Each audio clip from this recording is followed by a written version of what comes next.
السلام عليكم ورحمة الله وبركاته. عاملين ايه؟ وحشتونا جدا جدا. طبعا بعد اخر تجربة بتاعت التويز اللي هو ب 30 جنيه طبعا، والمقلب اللي اتعمل فينا والبهدلة اللي اياد بهدلها لي بالهدية اللي طلعت، قلنا بقى نجرب انواع جديدة كده. لولو والمهرجان لولو دي عجباني قوي قوي يا اختي كويلة. لولو دي جميلة. ما نشوف يا لولو بقى انت هتدينا ايه، جايزة حلوة ولا جايزة وحشة؟ يلا بينا. بس قبل ما تشوف الفيديو صلوا على النبي، اللهم صل وسلم وبارك على سيدنا محمد وعلى اله وصحبه اجمعين. بسم الله الرحمن الرحيم. يلا ابدا. لا نعمل حادي بادي. ايه حادي بادي كرنب زبادي شاي وحط وكله على المهرجان. يلا.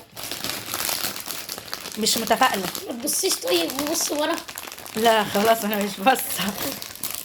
بس اي حاجه ما تفتحهاش انا اللي اشوف الاول. ايه ما تبصيش.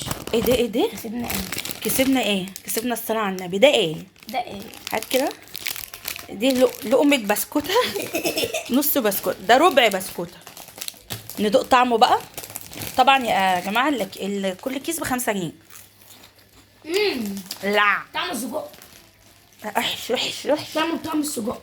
يلا يا لولو، احنا املي فيك، يعني املي فيك كبير قوي يا لولو. يا اختي الجميلة. افتح لولو كده.